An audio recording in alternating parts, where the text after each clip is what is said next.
So our gloves are about to be off because as we played at the beginning, this is a conversation. This is like our trigger. And we just can't get enough of it. So Deion Sanders had a sit-down interview with Shannon Sharpe from Club Shay Shay, Shannon's podcast, which I love, by the way. So these are two Hall of Famers, Hall of Fame tight end, Hall of Fame cornerback, teammates with the Ravens back in the day, just having a conversation about HBCUs. And once again, the conversation, Jim, it traveled many places, but goes back to Jackson State and why Deion left Jackson State. And all these opinions that surround it. And I have come to the conclusion that there was that your mind will not be changed. Nobody's, whatever your position is. I'm not talking about you. I'm talking about people out there. If you feel like Deion should have stayed, at Jackson State, there's nothing he can say. There's no context that he will give that will make you change your mind because you are dug in. We've heard from you. You're dug in. If you think Deion had every right to pursue his dream of coaching at the highest level, and there's nothing anybody can say against that will make you say, oh, you know what? No, he should have stayed at Jackson. So it is black, it is white, and that's it. There's no middle ground here. There's no reaching across the aisle. And I just want to know from you, because I see your feed item on the screen. You say, let it go, Deion. What do you mean by that? Let it go. Let what go? Man, you're preaching from the pulpit today, huh? Look, it's this. Yes. To me, Deion is like that dude who had been dating a woman for a few years, and they break up, and Deion says, it's all good. I love you. You know, we're straight. It just didn't work, right? And then he goes out and keeps talking about this ex rather than just letting it go. And not only does he keep talking about this ex, is that not normal? He starts bringing up these things that, you know, maybe she thought was just between the two of them. My point is, Deion, let it go. Because first of all, some of the things that he is saying out there are not factually true, particularly as it relates to the give back to the schools, donors or alums giving back to the school. And he says that, you know, he and Shannon say they're giving 7 or 8%, but that's the larger population, the general average for all schools. It's not just HBC schools. In fact, I shouldn't say many, but some HBC schools are, the alumni are actually giving more than 8% back to those schools. And I believe that Jackson State is one of them. So from that standpoint, I'm like, Deion, you're in Colorado now. Just let it go. Let it go. And if I heard you say that this is the reason that he's left, he's talking about the reason that he left. I thought he left because God told him there was another calling for him, and that was at Colorado. Right? No, he said that. So right. He said God told him to come to Jackson State. Right. And God told him to go. Right. So is that unusual? All of these. So no, what I'm saying here is all of these things that are now being brought up are not a factor in him leaving, at least as I would understand it, because God telling you to leave. It's not these factors here about, you know, school being underfunded, facilities not right, or assistant coaches not getting paid at the level that they should. This was a call. So people say, well, Deion's just answering the question that was asked of him. Point is, and you know Michael Holley, Deion's been around enough to know how to control the narrative. And if he does not talk about Jackson State, he does not have to. He can say simply, look, I'm in Colorado now. That's where my focus is, right? Yeah, I know. But listen, Jim Trotter. Now, I'm just going to tell you this. How can I say this? So you're going to tell me you're one of those dudes that spoke poorly of your exes, right? Is that what you're going to tell me? No. This is the opposite. Okay. Just the opposite. Just the opposite. That's what Deion is doing. Because that's what Deion is doing here, right? Let me set if we're using that metaphor, right? Let me set the record straight. Let me see. Where is my wife right now? Yeah. I don't have any exes. My wife. Okay. Is my first girlfriend. It ain't no exes, ain't no crushes, Okay, Hold up. it's one. Hold, no. We're I'm not only gonna. No, we're not gonna let that. No. You are not getting away. No. I'm just playing. How long have you been married? I'm just. Yeah, I'm I just know. playing. Yeah, I know you are. 15 Okay. years. 15 years. Okay. 15 years. But no, but here's the thing. Just as an aside, just a little, just pull off on the side street, then we'll come back on the main road. Not only do I have respect for the people I've dated, I've even taken it so far. I've taken that to the classroom. I've done before when students, before I was teaching, students would come to me and want to do profiles on me. I'd always say to them, I was teaching before I was even the teacher. Okay, I would say to them, say, you know what? Okay. If you're gonna be a journalism student, don't do these sunny profiles on people where everything they do is great and everything about them is amazing. I know you wanted to profile me for your class, and I've got many flaws. I've got things that I am not even going to tell you about. I would tell them, I say, why don't you call some of my exes? I did, straight up, true story. I say, call my exes and ask them, you need to learn how to tell a complete story. So I'm respectful, and I know they got some stuff to say. I know they got stuff to say about me. You gave them numbers to your exes. And you gave them numbers to your exes. Yep, I said call them. If you're going to do a profile, do it the right way. Call people who say nice things about me, and call people who say, well, he is a little insecure. Or come on now. Come on. We're going to do it the right way. Let's do it. Never. No, I've never done it, nor will I ever do it. Never. Shame on you. Never. What you afraid of, Jim? What's in the past can stay in the past. Yeah. So, but no, I was going to say this. I was trying to think of a way to say it. The reason Deion keeps talking about this, and I'm going to say this and then we'll bring in Natalie because I know she's got some opinions on it as well. The reason he keeps talking about Jackson State is because he is on social media. He is influenced by what people are saying on social.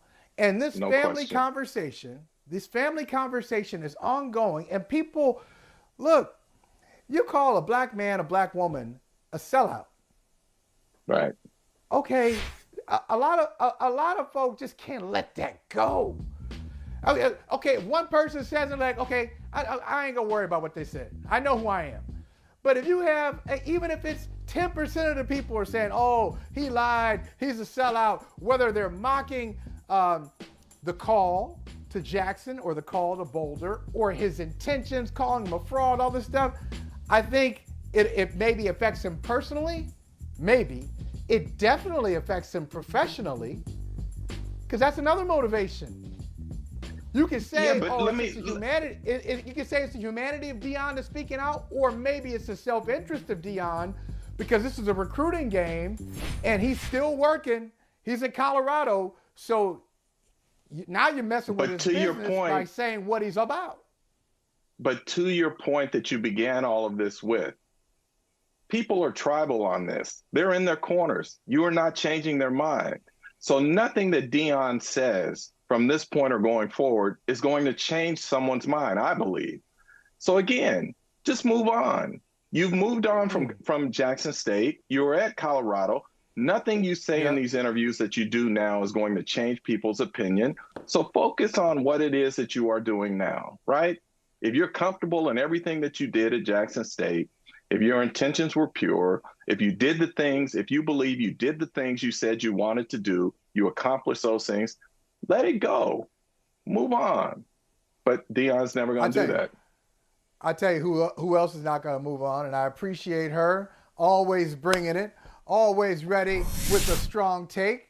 Here she is, our social media guru, producer extraordinaire, everything. I can't even put a label on you. I can't put a label on you, Natalie. You just do a little bit of everything.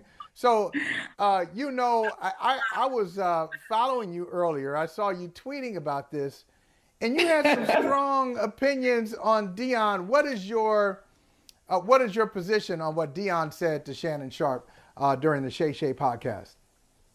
Yeah, I mean, my position is just really more in general about being informed on the topics that you speak of. And I mean, Jim touched on this a little bit early because the information wasn't accurate, and I'm not a fan of things being misrepresented. It's irresponsible. And, he's not qualified to speak about, and neither is Shannon Sharp to even host that interview, to be candid, about what ails HB. Yeah, okay, I mean, go ahead. Go ahead. You know, I'm listening. Yeah, I'm going to come back to that. But go ahead, keep going. Okay, so I'm not someone who's like, stick to this, right? I understand that he's a member of the media now. That's not what I'm saying. What I'm saying is there are actually people dedicated to this, like who've done the research, who've done the work and know. And so if you want to have this conversation, you need to also include those people. So we're having a conversation that's reflective with the accurate information, right? Because you're presenting data that's not even accurate. And part of the reason you're doing that is probably to like tell a narrative or to a story for your friend, for Deion, you know, so he can put what his narrative is out there. And like, I just don't appreciate that. Like, have all the facts, have all the information represented, and have people who actually know this topic, because we want people to actually understand. Like, don't get on TV and admonish the alums of HBCUs. They should actually be commended, because the fact that they're donating at the same clip or at a higher rate than people who go to PWIs, when you think about the communities and the populations that HBCUs serve, more than likely we're of less resources anyway, right? Like the people who went to those institutions are likely to not even have as many resources, so that they are giving back at the same rate or close to it as the national average. That's not something to get on a program and admonish them over. So I just don't appreciate that. I don't care that I'm not gonna say I don't care. Of course, I have opinions on whether he left or stayed, but that's not what this is about for me. This is just about what you're representing in the media. Do you think preach on it? Preach. Yeah, do either of you think, because he clearly, I mean, everybody, and this, it's not even debatable. He got the information wrong. He and Shannon Sharp got a lot of the information wrong with regard to that. So that's got to be cleaned up. But Michael, can I say this? Hold on one second. Wait. Hold on. Go ahead. I was just gonna say, like, and I'll give it to you. But the last thing I want to say, and I'll give it to you, Jim. But I want to make this point. When Natalie said that person should be represented, no. This is a sit down between Deion Sanders and Shannon Sharp. That's what the people want to see. They don't want to see They don't want to see an academic there. They don't want to see a representative from HBCUs. It is his responsibility to get that information correct. He should have. Come on. I don't think. Okay. Who doesn't want to see it? Let me see. Okay. If it's a conversation between Deion Sanders and Shannon Sharp, I frankly don't want anybody else in there. Now, I don't want them to be reckless with the information. I don't want them to be erroneous, just throwing stuff out there. They were. I got it.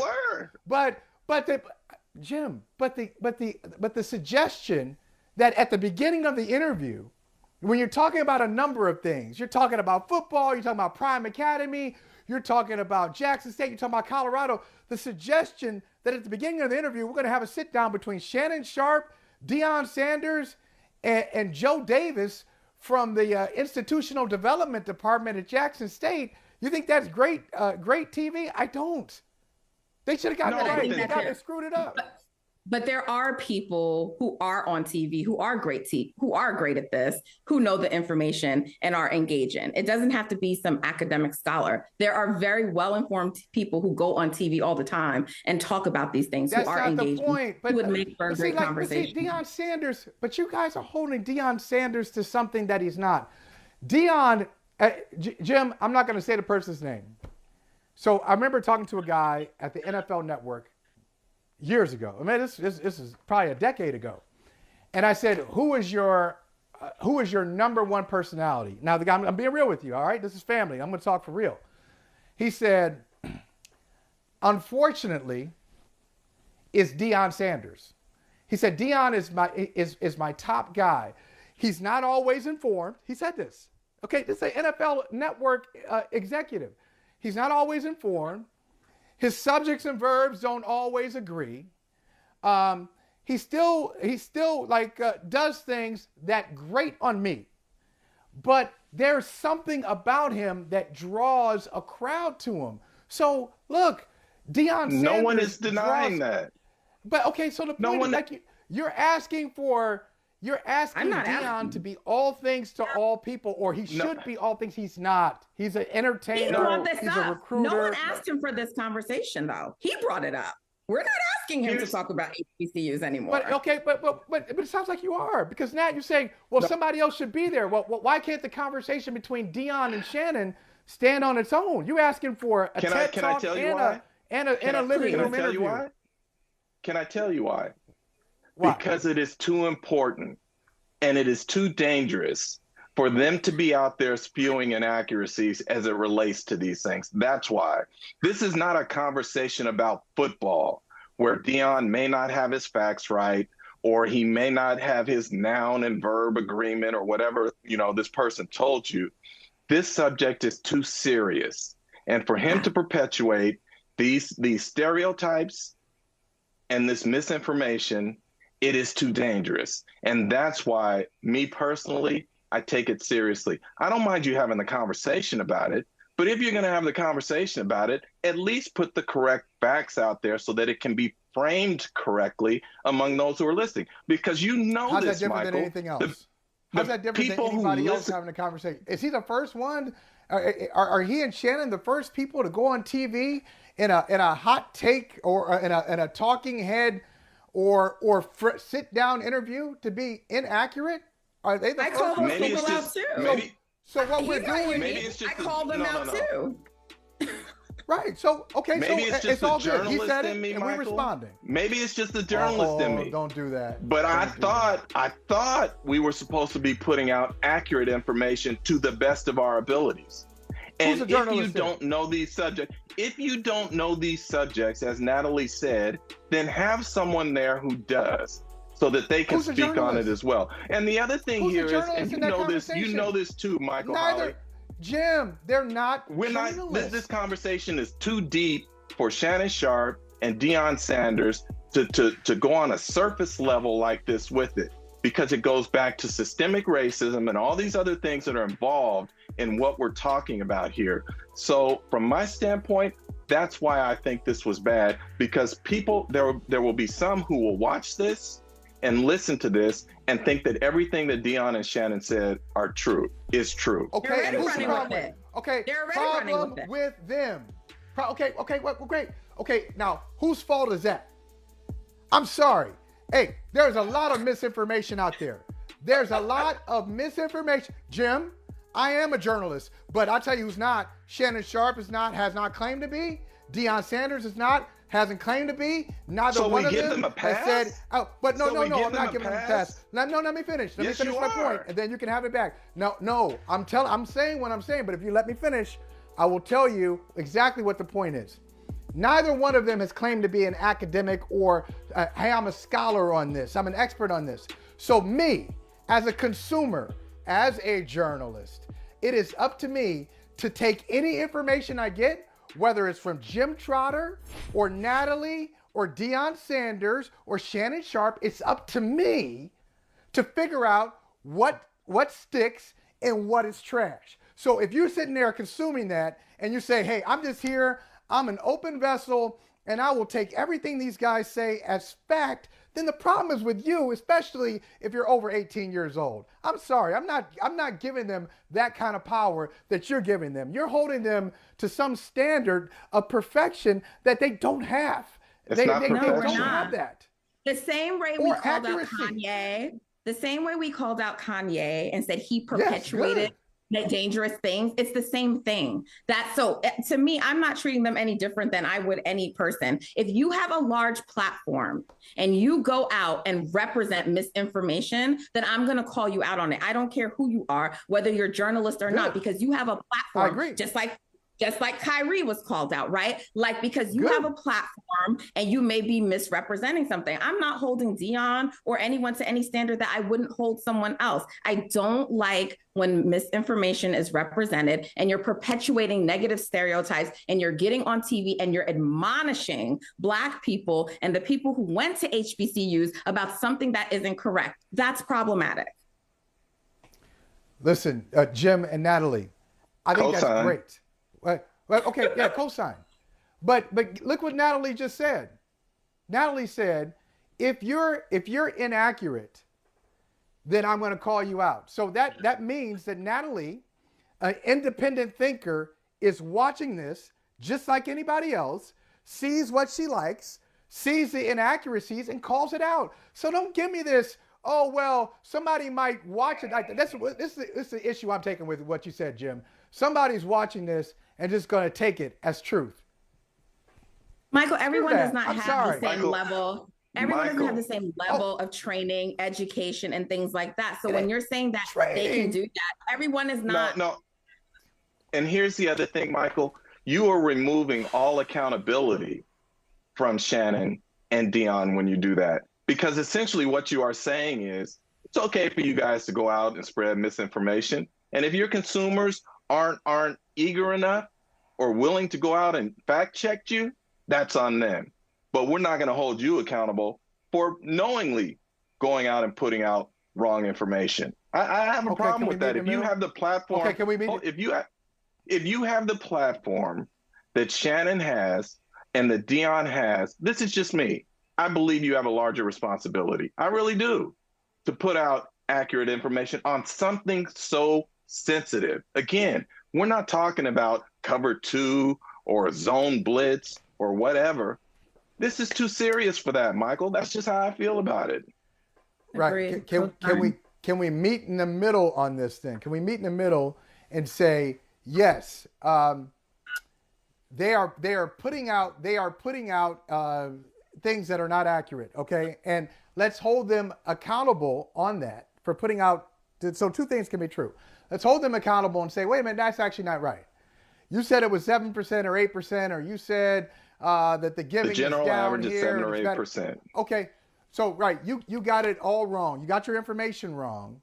But then, can we take some responsibility as well? We can call them out. And can we take some responsibility and do a little bit of work when we're listening? When we do this in other things, don't we? I mean, when we hear something that's not quite right, isn't it up to whether you have training or not?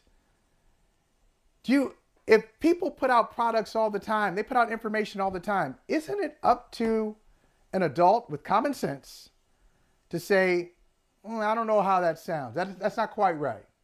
Let me look into that a little bit more. Let me ask you this. I'm not disagreeing with what you're saying there at all. But what I am asking you is, what is the responsibility of the people who are disseminating this misinformation? When are they accountable in this? In terms of before they ever say it, doing their homework. When do we hold them accountable for not doing their homework? Okay. Their accountability, to answer your first question, what's their accountability? Significant. When you're talking, whether you're talking 75 people or millions, like we do on Brother from Another every day, talking to millions of people. No matter what it is, your responsibility. You have a high responsibility. That's right. It's about us. All right. Yeah. But do you factor in, Natalie? I'm going to ask you this.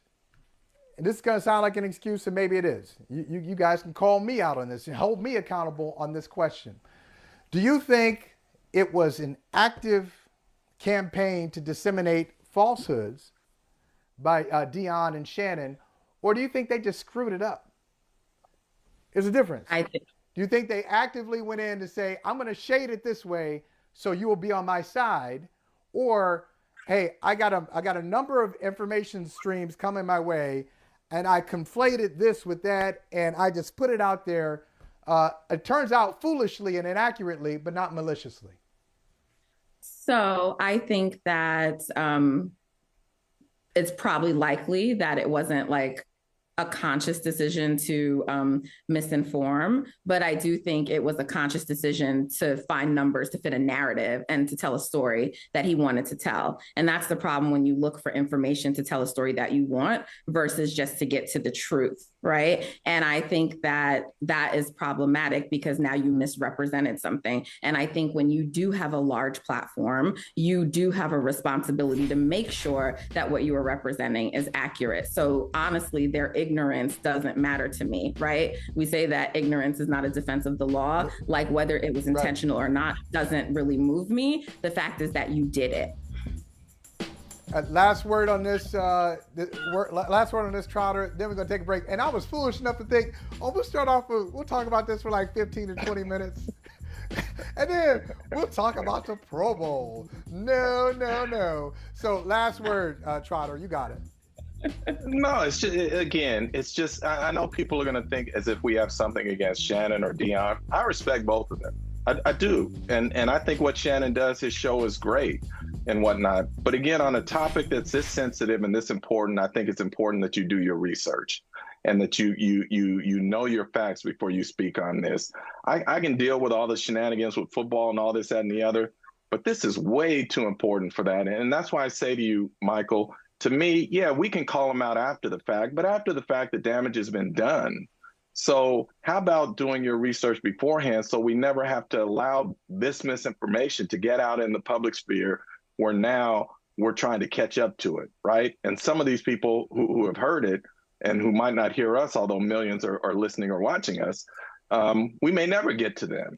So that's all I'm saying here. Look, again, yeah, I love Shannon's show. I love what he does. You know, I got respect for Deion too. There's nothing personal there. It's just, it's too important. It's too important. Okay. All right, good. I'm glad we had this family conversation. Hey, as I said, Jim, in the beginning, happy holidays, right?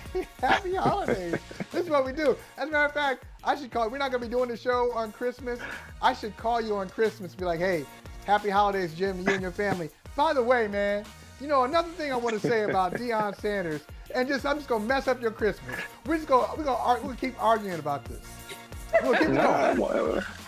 Nah. We can argue about it when I'm paid for it. When I'm not paid for it, it's nothing to argue wait a minute. Oh, it's all about. I thought you were doing it for the love. I thought it's all about the money. It's all about the money now. See, you can't talk about Deion. You can't talk about Deion going for the money. You all about the money too. Oh, I see. Absolutely. Hey, thanks for watching Brother from Another on YouTube. Make sure you hit subscribe before you leave, and be sure to watch us 3 to 5 p.m. Eastern Time on Peacock. Appreciate you.